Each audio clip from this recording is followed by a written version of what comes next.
Hello বন্ধুরা, আজকে আমি বানাবো কুমড়োর ছক্কা। আজকে আমার মোবাইল ধরার মতো কেউ নেই, আমি নিজেই ধরবো, নিজেই করব। প্লিজ যদি ভুল হয়ে থাকে তাহলে ক্ষমা করবে, ঠিক আছে? উপকরণগুলো দেখিয়ে দিচ্ছি। এই যে পেঁয়াজ, কাঁচা লঙ্কা, কাঁচা পাকা লঙ্কা, আমি পাকা লঙ্কাই নিয়েছি, আর মিষ্টি কুমড়ো ডুমো ডুমো করে কাটা। আর ফোড়নে দেব কালো জিরে, আর তেল তো থাকবেই, তেল লবণ হলুদ মিষ্টি থাকবে। কড়াইতে তেল গরম হয়ে গেছে, এখন আমি দিয়ে দেবো কালো জিরে। এই যে সামান্য কালো জিরে দিয়ে দিলাম, আর দিয়ে দেবো এই যে লঙ্কা হাতিয়ে নিয়েছি আমি লঙ্কাগুলো, আর দিয়ে দেবো এই পেঁয়াজ কুচি। ভাজা ভাজা হয়ে গেলে আমি দিয়ে দেবো কুমড়োগুলো।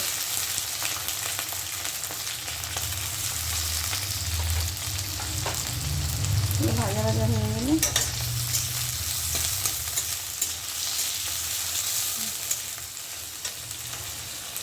হালকা ভাজা ভাজা হয়ে গেছে, এখন আমি দিয়ে দেবো এই যে মিষ্টি কুমড়োগুলো।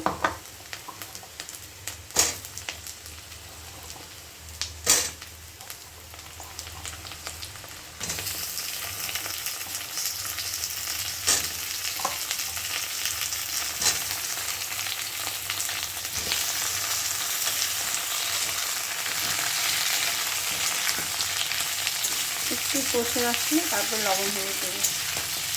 লবণ দিলে তো জল থাকবে, একটু করে দেবে। বাড়িতে বানিয়ে খাবার খুব টেস্টি, রুটি দিয়েও ভালো লাগে, ভাত দিয়েও ভালো লাগে, সব কিছু থেকেই ভালো লাগে এটা খেতে। রুটি পরোটা যা দিয়ে খাবার খুব ভালো লাগে।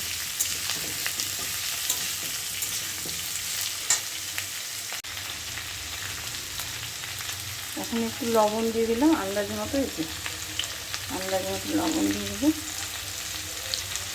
2 চামচ, 2 চামচে একটু কম। হলুদ দেবো,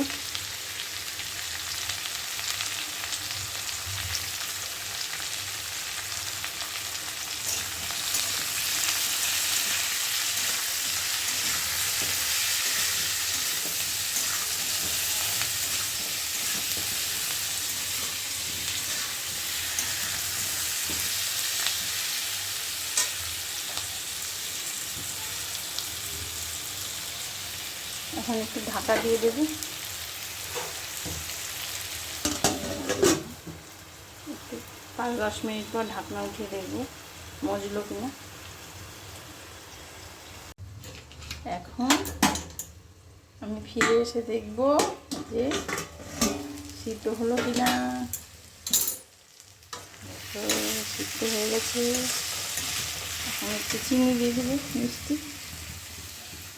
দিয়ে দেবো। আমাদের আবার না দিয়ে দিয়ে সব করতে হয়, এইরকম অল্প দেবো দিয়ে নামিয়ে ফেলবো।